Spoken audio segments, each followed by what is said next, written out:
Selamat siang sahabat Siloam, saya Dr. Ida Melani akan membahas mengenai anemia atau penyakit kurang darah pada orang dewasa. Jenis anemia yang saya akan bahas terutama adalah anemia karena kekurangan zat besi yang merupakan penyebab anemia terbanyak di Indonesia bahkan di seluruh dunia. Penyakit kurang darah atau anemia tidaklah sama dengan penyakit tekanan darah rendah. Mengapa demikian? Pengertian anemia atau penyakit kurang darah adalah penurunan jumlah sel darah merah atau hemoglobin dalam darah yang bisa ditandai dengan kondisi fisik yang pucat dan dibuktikan dengan pemeriksaan laboratorium darah hemoglobin dengan alat hemoglobinometer. Sedangkan yang dimaksud tekanan darah rendah atau hipotensi adalah tekanan darah sistolik kurang dari 90 mm Hg dan atau tekanan darah diastolik kurang dari 60 mm Hg yang dibuktikan dengan pengukuran alat tensimeter. Pada peta World Health Organization ini mengenai anemia di seluruh dunia, berdasarkan data tahun 2019, negara kita Indonesia jumlah kasus anemia pada orang dewasa sekitar 31,2%, pada wanita usia produktif yaitu usia 15-49 tahun, termasuk kategori sedang. Anemia merupakan masalah kesehatan global yang berhubungan dengan kekurangan gizi dan penyakit menular yang sering dialami oleh negara miskin dan berkembang. Yang terbanyak adalah karena kekurangan zat besi sekitar 60,8%. Selain itu, penyebab yang lain adalah kekurangan asam folat, vitamin B12, dan vitamin A, serta kelainan genetik seperti talasemia. Penyebab anemia karena infeksi bisa disebabkan oleh penyakit kecacingan atau parasit, malaria, TBC, dan HIV/AIDS.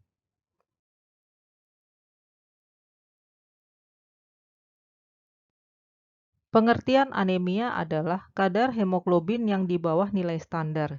Ini berbeda-beda tergantung pada jenis kelamin, usia, serta status kehamilan. Hemoglobin dibentuk dari gabungan protein dan zat besi dan membentuk sel darah merah.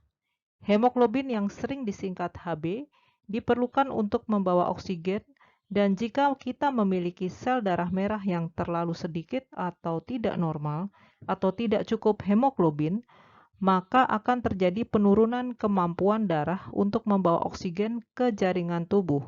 Hal ini bisa menyebabkan gejala seperti kelelahan, kelemahan, pusing, dan sesak napas. Rata-rata kadar Hb pada orang dewasa yang normal adalah pada wanita hamil targetnya cukup lebih sama dengan 11 mg per desiliter, pada wanita tidak hamil lebih sama dengan 12 mg per desiliter, dan pada pria lebih sama dengan 13 mg per desiliter.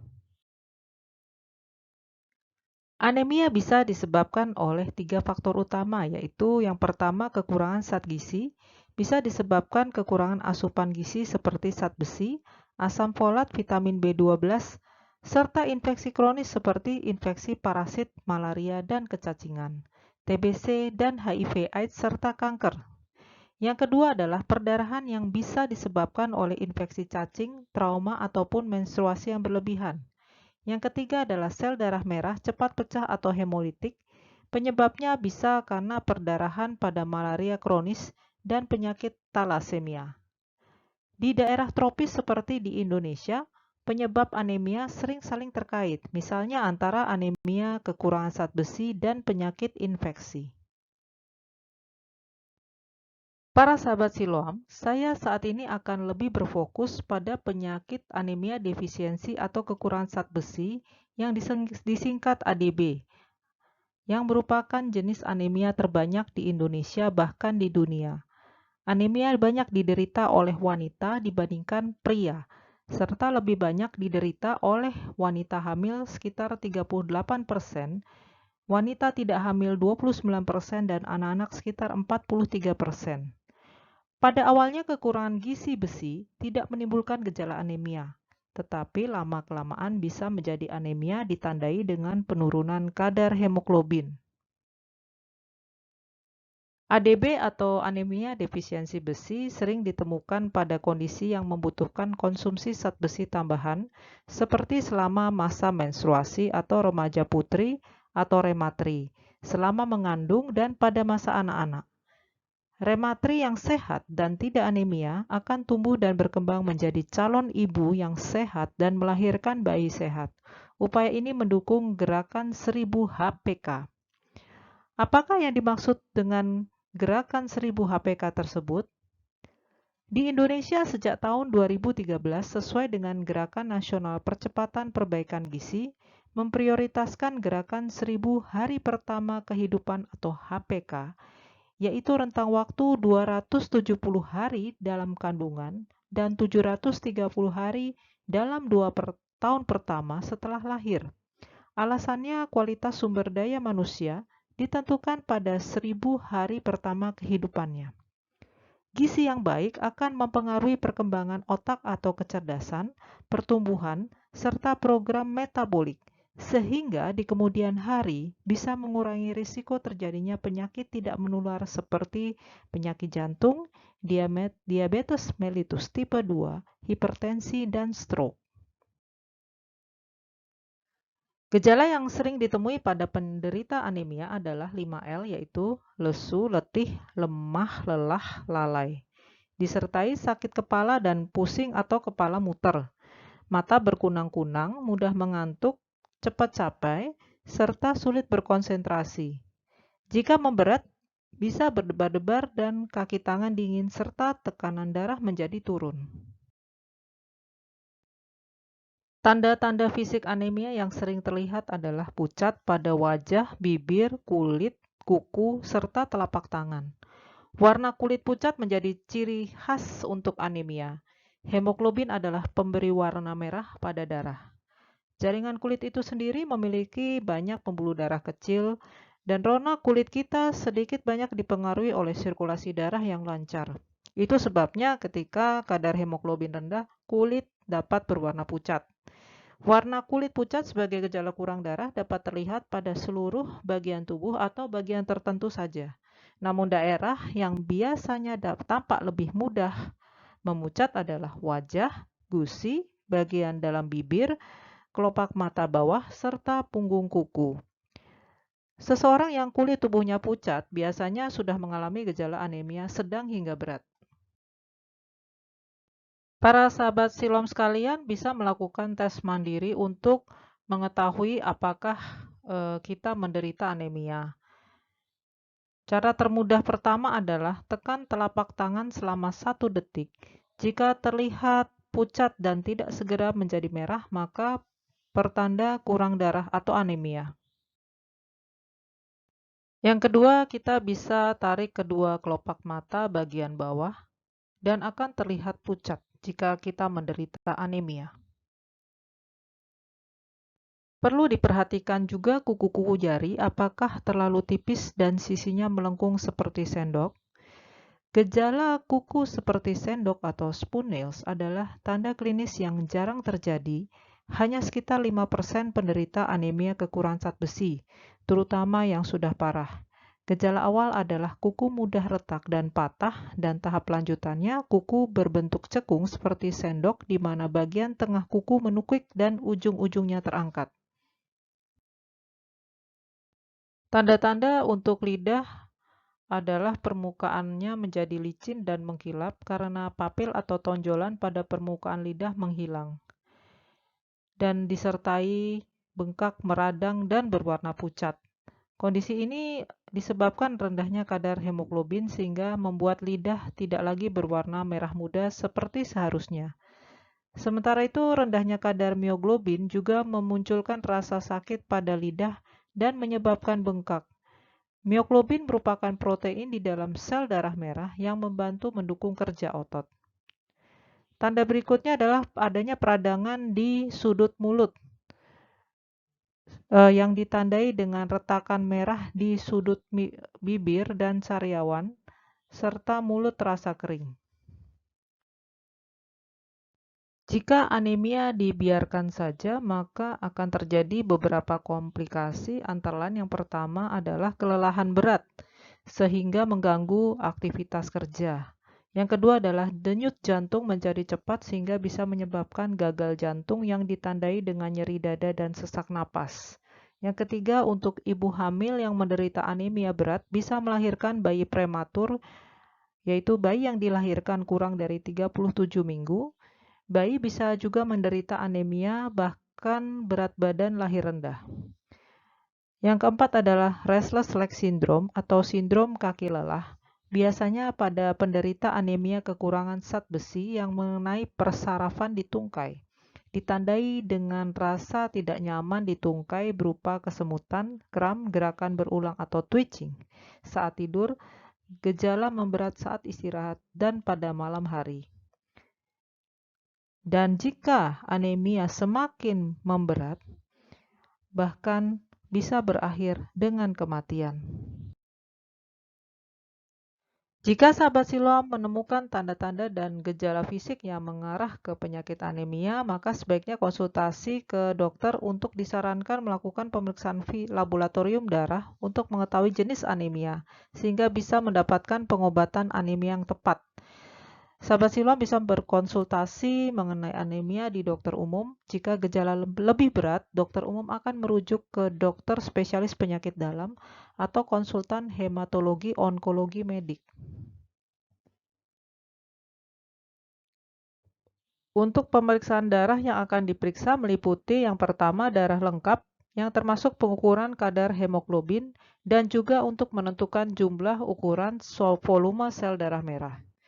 Yang kedua adalah hapusan darah tepi untuk mengetahui gambaran bentuk dan ukuran sel-sel darah merah. Pada anemia kekurangan zat besi, ukuran sel darah merahnya akan terlihat kecil-kecil dan berwarna pucat. Yang ketiga adalah kadar zat besi dalam darah, yaitu serum iron atau kadar zat besi dalam darah, dan ferritin, yaitu protein pengikat zat besi. Keduanya nilainya di bawah normal jika menderita anemia kekurangan zat besi. Yang keempat adalah screening thalassemia berupa pemeriksaan elektroforesis Hb untuk menyingkirkan kemungkinan penyakit tersebut. Yang kelima adalah analisis spesies lengkap yang merupakan pemeriksaan tinja untuk mengetahui adanya perdarahan saluran cerna dan adanya telur cacing yang bisa menyebabkan luka sehingga mengakibatkan kehilangan darah sedikit demi sedikit atau perdarahan tidak kentara yang bisa mengakibatkan anemia.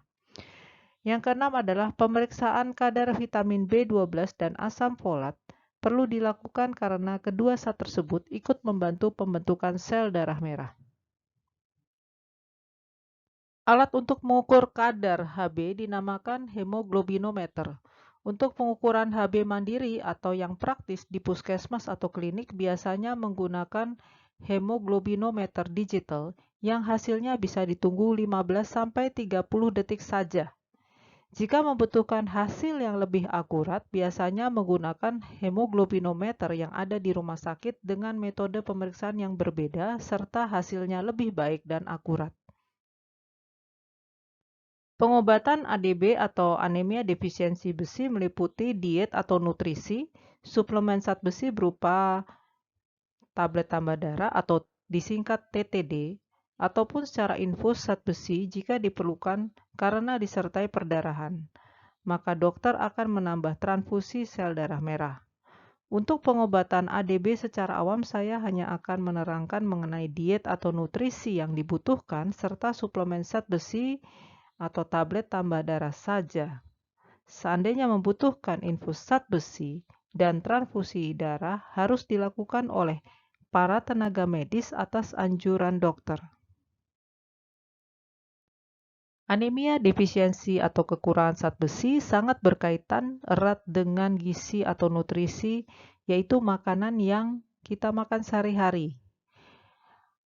Ada 8 zat makanan yang terpenting untuk nutrisi anemia, yaitu yang pertama makanan tinggi zat besi, yang kedua adalah makanan kaya tembaga, yang ketiga adalah makanan tinggi asam folat atau vitamin B9, yang keempat adalah makanan kaya vitamin B12, yang kelima adalah makanan mengandung vitamin B6, yang keenam adalah makanan tinggi vitamin A, yang ketujuh adalah makanan yang mengandung vitamin C, Serta yang terakhir adalah makanan yang mengandung vitamin E. Slide selanjutnya akan dibahas secara singkat mengenai jumlah kebutuhan zat-zat gizi tersebut per harinya serta contoh-contoh makanannya. Menurut Peraturan Menteri Kesehatan atau Permenkes Nomor 28 Tahun 2019 tentang Angka Kecukupan Gizi atau AKG untuk masyarakat Indonesia yang menilai kebutuhan rata-rata zat gizi tertentu seperti kecukupan energi, karbohidrat, lemak, serat, air, vitamin, dan mineral yang harus dipenuhi dalam sehari. Berdasarkan umur, jenis kelamin, tingkat aktivitas fisik, serta kondisi fisiologis. Perhatian khusus untuk ibu hamil dan menyusui yang harus mempunyai asupan gizi yang cukup ditandai dengan menambahkan dosis zat-zat nutrisi per harinya. Kebutuhan sehari rata-rata zat besi adalah 9-24 mg, sedangkan tembaga adalah 795-1300 mikrogram per hari. Untuk kebutuhan vitamin A sehari, rata-rata 600-950 Re atau rational equivalent. Vitamin B6 kebutuhannya adalah 1,2-2,3 mg per hari. Untuk vitamin B9 atau asam folat, sebanyak 400-600 mikrogram per hari. Untuk kebutuhan vitamin B12, berkisar 400-600 mikrogram per hari. Untuk vitamin C kebutuhannya 75-135 mg per hari. Sedangkan untuk vitamin E kebutuhannya adalah 15-24 mikrogram per hari. Sumber pangan zat besi bisa berasal dari 3 sumber, yaitu yang pertama dari hewan yang disebut heme atau hemoglobin hewani. Contohnya adalah hati, ikan, dan daging. Ini lebih mudah diserap oleh tubuh kita. Yang kedua adalah berasal dari tumbuhan atau non-heme seperti sayuran berwarna hijau. Contohnya daun bayam, daun singkong, dan kangkung. Ini lebih sulit diserap tubuh. Yang ketiga adalah untuk menanggulangi kekurangan zat besi dari makanan, maka terutama pada wanita hamil selalu diberikan tablet tambah darah yang disingkat TTD selama masa kehamilan. Ini dikarenakan kebutuhan zat besi pada wanita hamil meningkat 25% daripada yang tidak hamil. Ini adalah contoh-contoh makanan yang mengandung zat besi tinggi, antara lain sereal, daging sapi, dan tiram atau kerang. Sedangkan yang mengandung tinggi tembaga adalah tiram, jamur shiitake, dan tahu. Vitamin yang mendukung pembentukan sel darah merah, contoh makanannya ada di tabel ini seperti vitamin A pada wortel, vitamin B6 pada salmon, vitamin B9 atau asam folat pada edamame, vitamin B12 pada kerang, vitamin C pada jambu biji, dan vitamin E pada biji bunga matahari. Sahabat Silom, sekarang kita akan membahas mengenai suplemen zat besi berupa tablet tambah darah yang kita sering singkat dengan TTD. Perlu diketahui nama lain zat besi adalah iron dalam bahasa Inggris dan ferrum dalam bahasa Latin yang biasa tertulis pada kemasan tablet tambah darah pada bagian komposisi. Jenis zat besi yang digunakan sebagai suplemen di Indonesia ada 6 macam, yaitu ferrofumarat, ferrogluconat, ferrosulfat, natrium atau sodium ferredetat, veronil, serta kompleks besi 3 hidroksi polimaltosa yang mempunyai beberapa macam sediaan, bukan hanya tablet biasa, tapi bisa juga tablet efervescent serta tablet kunyah. Bagi anak-anak maupun orang dewasa yang kurang menyukai tablet, terdapat sediaan sirup dan drops. Menurut PIONAS atau Pusat Informasi Obat Nasional di Indonesia, tidak terdapat perbedaan signifikan untuk efisiensi penyerapan zat besi antar berbagai suplemen zat besi. Menurut FDA atau Food and Drug Administration dari Amerika yang juga dianut di Indonesia, suplemen zat besi merupakan obat kategori B yang penggunaannya bebas terbatas untuk ibu hamil dan menyusui. Suplemen zat besi dapat dibeli bebas tanpa resep dokter, tetapi mohon untuk memperhatikan cara pemakaian pada brosur obat. Untuk mengkonsumsi suplemen zat besi sebaiknya sebelum makan atau perut kosong untuk diserap lebih baik oleh dinding lambung. Tidak ada masalah jika diminum sesudah makan kalau memang punya riwayat sakit MAH. Pada saat konsumsi zat besi sebaiknya diminum bersama vitamin C baik berupa suplemen ataupun jus buah yang mengandung vitamin C seperti jus orange.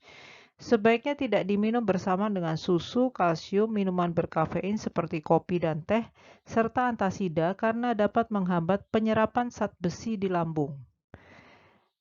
Sebaiknya tetap mengkonsumsi zat besi 3 bulan setelah kadar Hb dan zat besi mencapai target.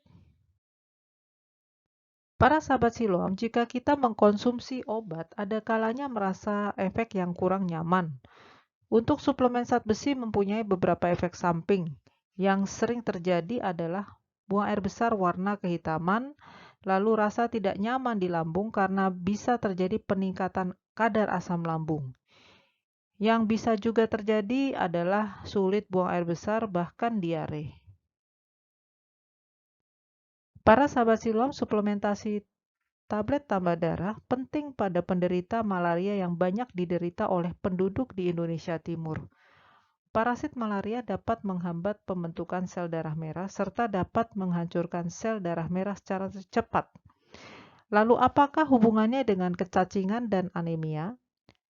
Infeksi cacing yang kronis bisa menyebabkan luka pada saluran cerna, sehingga zat besi tidak terserap dengan baik dan juga bisa menyebabkan perdarahan saluran cerna sehingga terjadi anemia. Oleh karena itu di daerah endemik kecacingan seperti Indonesia, pemerintah mempunyai program pencegahan kecacingan dengan minum obat cacing 2 kali dalam setahun. Apabila ingin mengkonsumsi makanan dan minuman yang dapat menghambat penyerapan zat besi, sebaiknya dilakukan 2 jam sebelum atau sesudah mengkonsumsi tablet tambah darah. Tablet tambah darah sebaiknya tidak diberikan pada kondisi mempunyai riwayat alergi atau sensitif terhadap zat besi, penyakit kelainan darah thalassemia, penyakit hemosiderosis yang ditandai dengan kadar zat besi yang berlebihan seperti pada orang-orang yang sering transfusi sel darah merah dan malaria kronis.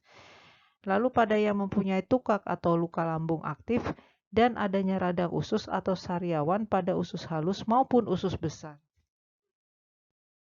Tablet tambah darah sebaiknya tidak diberikan pada kondisi yang mempunyai riwayat alergi atau sensitif terhadap zat besi.